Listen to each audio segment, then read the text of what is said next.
Hello friends, स्वागत है आप सभी का मेरे चैनल पर।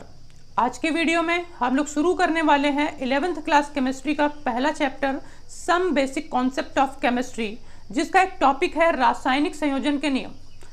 इस वीडियो में हम लोग रासायनिक संयोजन के 2 नियम पढ़ेंगे।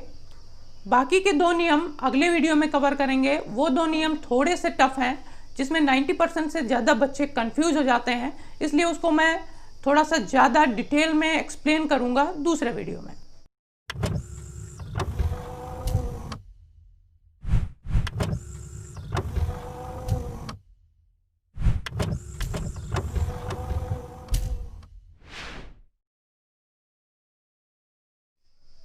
तो शुरू करते हैं। पहला नियम द्रव्यमान संरक्षण का नियम। अब इसको हम एक एग्जाम्पल की मदद से समझते हैं। जैसे यहां पर लिखा है H2 + O2। आपको पता है कि हाइड्रोजन और ऑक्सीजन को मिलाने से जल बन जाता है, तो वो हम लिख देते हैं। यहां पर ऑक्सीजन बैलेंस नहीं है, इसके लिए हमें यहां पर 2 से गुणा करना होगा। अब ये रिएक्शन बैलेंस है, लेकिन यहाँ पे ये बात जाननी जरूरी है कि द्रव्यमान संरक्षण का नियम कभी भी किसी उदाहरण से या किसी रासायनिक अभिक्रिया को बैलेंस करके उसकी पुष्टि नहीं की जा सकती। द्रव्यमान संरक्षण के नियम की पुष्टि होती है एक्सपेरिमेंट से। तो देखते हैं एक एक्सपेरिमेंट। जैसे यहां पर एक फ्लास्क के अंदर हमने भर दिया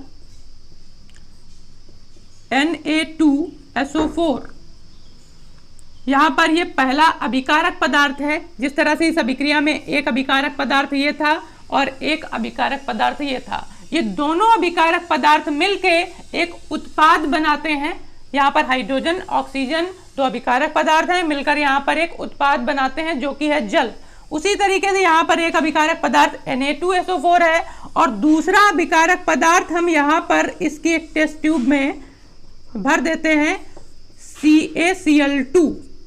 इसको हमने एक धागे की मदद से यहाँ पे इस फ्लास्क के ऊपर लटकाया है। अभी दोनों को मिलाया नहीं है, मतलब इनकी अभिक्रिया अभी नहीं हुई है। ये अभिक्रिया के पूर्व है, अभिक्रिया के पूर्व। अभी दोनों आपस में मिलाए नहीं गए हैं। अब इसके बाद अगर हम इस परख नली को इसमें उल्टा कर दें और इसका CaCl2 Na2SO4 में मिल जाए तो क्या होगा, उसको देखते हैं।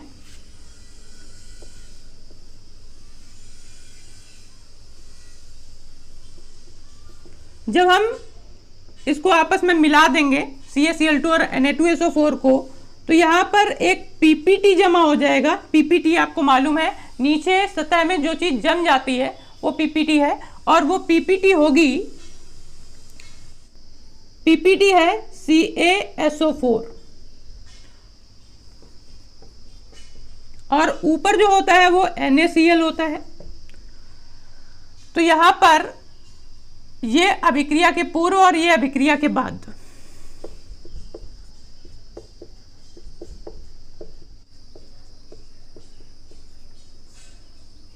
अभिक्रिया के पूर्व NaCl2 को हमने Na2SO4 में मिलाया, हमें CaSO4 और NaCl मिल जाता है।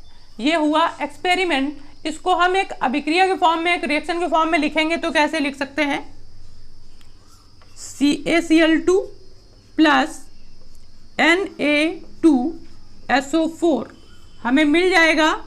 ये Ca इस SO4 से मिलेगा CaSO4 प्लस, अब Na2Cl2 है तो यहां पर लिख सकते हैं इसको 2NaCl। यहां पर ये PPT के रूप में नीचे जम जाता है और ये NaCl हमें मिल जाता है। तो यहां पे बात सबसे इंपॉर्टेंट ये है कि द्रव्यमान संरक्षण का नियम एक एक्सपेरिमेंट से प्रूव किया जा सकता है, ना कि हम उसको पहले अभिक्रिया लिखें फिर उसको उस अभिक्रिया को बैलेंस करें। किसी अभिक्रिया को बैलेंस किया जाता है द्रव्यमान संरक्षण के नियम पर, मतलब पहले हम वो एक्सपेरिमेंट करेंगे, उस एक्सपेरिमेंट के आधार पर ही हम किसी रासायनिक अभिक्रिया को बैलेंस करेंगे। ज़्यादातर टीचर्स को मैंने देखा है कि वो क्या करते हैं कि किसी भी एक बैलेंस रिएक्शन को लिखते हैं। जैसे मैंने यहाँ पर लिखा है H2 + O2 = H2O, और यहाँ पर ये 2 से मल्टीप्लाई करते हैं, मतलब अभिकारक पदार्थ जो होते हैं इनका पहले वजन कर लिया जाता है और जो उत्पाद पदार्थ है उसका वजन कर लिया जाता है। दोनों का वजन जब बराबर आता है तो ये बोल दिया जाता है कि यहाँ पर द्रव्यमान संरक्षण का नियम प्रूव हो गया, जो कि बिल्कुल गलत बात है। यहाँ पर हम पहले वो एक्सपेरिमेंट करते हैं और इस एक्सपेरिमेंट को करने के बाद इसी को हम केमिकल इक्वेशन के फॉर्म में लिखते हैं। तो यहाँ पर 2NaCl लिखा गया है, मतलब अगर हम CaCl2 को मिलाएंगे Na2SO4 में तो CaSO4 और NaCl बनेगा अकॉर्डिंग टू एक्सपेरिमेंट। लेकिन इस एक्सपेरिमेंट के हिसाब से जब हमने रासायनिक अभिक्रिया लिखी तो यहाँ पर NaCl सिर्फ लिखेंगे, तो यहाँ पर सोडियम और क्लोरीन दो चीजें बैलेंस नहीं है, इसलिए हमें यहाँ पर 2 लिखना पड़ता है, 2 से मल्टीप्लाई करना पड़ता है, तभी ये केमिकल इक्वेशन सही मानी जाएगी, ये रासायनिक अभिक्रिया संतुलित मानी जाएगी। कहने का अर्थ सिर्फ इतना सा है कि द्रव्यमान संरक्षण के नियम को हम किसी एक्सपेरिमेंट के माध्यम से ही प्रूव कर सकते हैं, ना कि किसी रासायनिक अभिक्रिया के माध्यम से।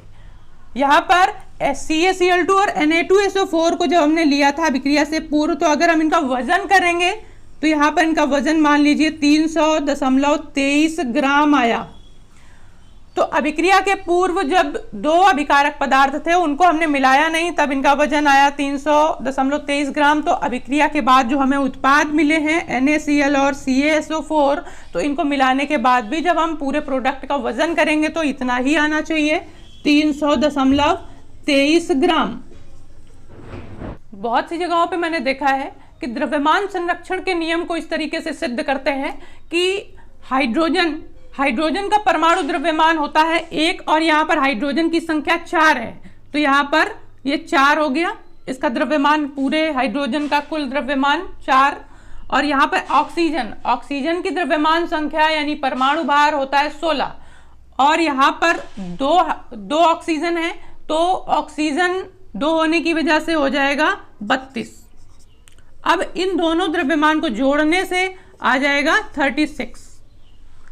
यहाँ पर अभिकारक पदार्थ का कुल द्रव्यमान 36 आया और ये उत्पाद, यहाँ पर हाइड्रोजन की संख्या 4 है तो यहाँ पर 4 हो गया, प्लस ऑक्सीजन की संख्या 2 है और ऑक्सीजन का परमाणु द्रव्यमान 16 होता है, तो 16 दूना 32। तो यहाँ पर भी इसका कुल द्रव्यमान 36 और अभिकारक पदार्थ का भी कुल द्रव्यमान 36, मतलब ये बोल दिया जाता है कि द्रव्यमान संरक्षण की पुष्टि हो जाती है इस अभिक्रिया को बैलेंस करने से। जबकि होना ये चाहिए कि हमें एक्सपेरिमेंट करना है, उस एक्सपेरिमेंट के बेस पर ही हमें उन जो अभिकारक पदार्थ और उत्पाद पदार्थ का वजन करना है। जब दोनों के वजन बराबर आ जाएंगे उसके आधार पर हमें रासायनिक अभिक्रिया लिखनी है और उनको हमें बैलेंस करना है, तभी द्रव्यमान संरक्षण के नियम की पुष्टि हो सकती है। अब बात यह आती है कि रासायनिक अभिक्रिया का संतुलित होना क्यों आवश्यक है। आप लोगों ने 10th क्लास में पढ़ा होगा, NCERT खोल के आप देखेंगे तो उसमें 2nd पेज पे ही लिखा हुआ है कि द्रव्य को ना तो उत्पन्न किया जा सकता है ना ही नष्ट किया जा सकता है, इसलिए रासायनिक अभिक्रिया का संतुलित होना बहुत ज़्यादा आवश्यक है, अत्यंत आवश्यक है। अब द्रव्यमान संरक्षण के नियम की जो परिभाषा है वो स्टेटमेंट होता है। स्टेटमेंट लिखने में बहुत ही ज़्यादा सावधानी ये रखनी है कि अगर हम जो स्टेटमेंट है उसको वैसा ही लिखते हैं तो हमें ज़्यादा अच्छे मार्क्स मिलते हैं। अगर इस स्टेटमेंट में हम कुछ फेर बदल कर देते हैं तो वहाँ पे हमें मार्क्स थोड़े से कम मिल सकते हैं, इसलिए इन चीज़ों को हमें बिल्कुल जैसा लिखा है वैसा ही याद कर लें तो ज़्यादा अच्छा रहेगा। इस नियम के अनुसार द्रव्य को ना तो उत्पन्न किया जा सकता है ना ही नष्ट किया जा सकता है, मतलब कोई भी पदार्थ है हम ना उसको बना सकते हैं और ना ही उसको नष्ट कर सकते हैं। दूसरे शब्दों में अगर कहा जाए तो ब्रह्मांड में उपस्थित द्रव्य की कुल मात्रा, द्रव्य अर्थात पदार्थ, उस पदार्थ की कुल मात्रा अपरिवर्तित रहती है, मतलब बदलती नहीं है, चाहे उसके वितरण में कुछ भी परिवर्तन हुआ हो। तो इन चीज़ों को हमें अच्छे से याद रखना है। बाकी आपकी स्क्रीन पे जो द्रव्यमान संरक्षण का नियम जिस वैज्ञानिक ने दिया था उनका नाम आ रहा है, तो इन चीज़ों को याद कर लें अच्छी तरीके से। बाकी अब चलते हैं दूसरे नियम की ओर। यहाँ पे दूसरा नियम है कि निश्चित या स्थिर अनुपात का नियम। इस नियम के अनुसार किसी भी रासायनिक यौगिक का संघटन निर्माण की विधि पर निर्भर नहीं करता, अर्थात किसी भी यौगिक में उनके तत्वों का अनुपात हमेशा समान रहता है, चाहे वह किसी भी विधि से बनाया गया हो। जैसे कि उदाहरण में दिया है H2O में दो तरह के परमाणु हैं, एक है हाइड्रोजन और दूसरा है ऑक्सीजन। हाइड्रोजन और ऑक्सीजन का निश्चित अनुपात ही मिलकर जल का निर्माण करता है, और यहाँ पर अनुपात 1:8 और 2:1 दोनों अनुपात कहीं पे लिखे मिलते हैं, तो वो दोनों के दोनों सही हैं। बस फर्क इतना है कि 1:8 द्रव्यमान अर्थात परमाणु भार के अनुसार है और 2:1 परमाणु के अनुसार दिया गया है। मतलब कोई भी, मतलब जैसे जल है, जल को किसी भी विधि से बनाया गया हो, उस विधि से कोई भी मतलब नहीं है, बस उनके निश्चित अनुपात से जल प्राप्त होना चाहिए। मैंने पहले भी बताया था कि जल, उसमें हाइड्रोजन और ऑक्सीजन के निश्चित अनुपात से ही जल का निर्माण होता है। अब जल आप चाहे कहीं से भी लाओ, चाहे आप अमेरिका से लेके आओ, चाइना से लेके आओ, चाइना से नहीं लाना, सेफ नहीं है, इसलिए मतलब जल कहीं का भी हो, कुएं का हो, नल का हो, तालाब का हो, उसका सूत्र H2O ही होगा। मतलब हाइड्रोजन और ऑक्सीजन के निश्चित अनुपात से ही हमें जल मिलता है।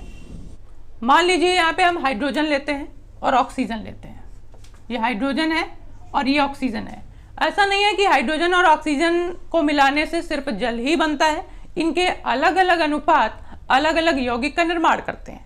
जैसे अगर हमने हाइड्रोजन ले लिया 2:1 के अनुपात में, तो ये हो गया परमाणु के अनुसार।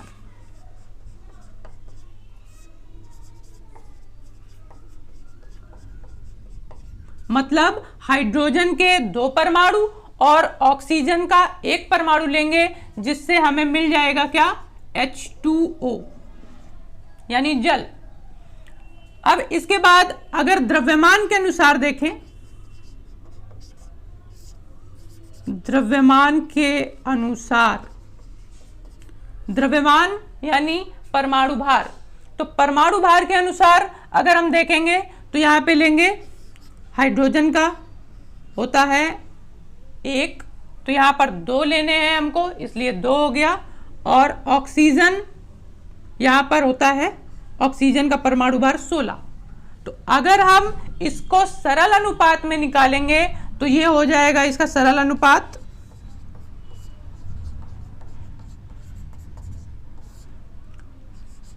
2:8 का अनुपात। तो इस तरीके से जल जब बनता है तो अगर परमाणु के अनुसार अनुपात देखेंगे तो 2:1, द्रव्यमान के अनुसार 2:16, और अगर इसी का हम सरल अनुपात निकालेंगे तो 2:8 होगा।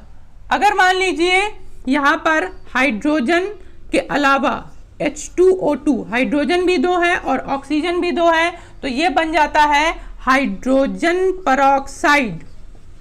Hydrogen peroxide. अब यहां पर क्या होगा, हाइड्रोजन परऑक्साइड का अनुपात, हाइड्रोजन 2 है और ऑक्सीजन 2 है, तो 2:2, ये हो गया हाइड्रोजन परऑक्साइड का अनुपात। यानी हाइड्रोजन की संख्या, हाइड्रोजन के परमाणु 2 होंगे और ऑक्सीजन के परमाणु 2 होंगे, और हमें यहाँ पे मिल जाएगा 2:2। इसी तरीके से अगर हम अमोनिया का निकालें, जैसे अमोनिया का सूत्र आपको पता है NH3 होता है। यहाँ पर नाइट्रोजन की संख्या 1 है तो 1 लिख दिया, हाइड्रोजन की है 3 तो अनुपात में 3 लिख दिया। तो अगर 1:3 के अनुपात में नाइट्रोजन और हाइड्रोजन को मिला देंगे तो हमें अमोनिया प्राप्त हो जाएगी, चाहे वो किसी भी विधि से क्यों ना किया गया हो। इस नियम के अनुसार यहाँ पर किसी भी यौगिक में उनके तत्वों का अनुपात हमेशा समान रहता है, मतलब उनका अनुपात निश्चित होगा। जैसा कि यहाँ पर हाइड्रोजन और ऑक्सीजन का निश्चित अनुपात जल बनाता है, हाइड्रोजन और ऑक्सीजन का निश्चित अनुपात ही हाइड्रोजन परऑक्साइड बनाता है, नाइट्रोजन और हाइड्रोजन का निश्चित अनुपात अमोनिया बनाता है। इस तरह से यहाँ पर जितने भी परमाणु मिलेंगे निश्चित अनुपात में एक नया यौगिक, नए प्रोडक्ट का निर्माण करेंगे। इसी के साथ रासायनिक संयोजन के 2 नियम यहाँ पे कंप्लीट हो जाते हैं। पहला द्रव्यमान संरक्षण का नियम, दूसरा निश्चित या स्थिर अनुपात का नियम। और अगली वीडियो में हम लोग पढ़ेंगे गुणित या बहुल अनुपात का नियम और चौथा होगा व्युत्क्रम अनुपात का नियम। तो अगले वीडियो में इन टॉपिक्स को क्लियर करेंगे। और आज के वीडियो में बस इतना ही। अगर आपको ये वीडियो पसंद आया तो मेरे वीडियो को लाइक कीजिए, मेरे चैनल को सब्सक्राइब कीजिए और बेल आइकन को दबा दीजिए, जिससे जो भी वीडियो मैं अपलोड करूंगा उसके नोटिफिकेशन आपको मिल जाए और आप मेरे वीडियोस देख पाएँ। Thank you.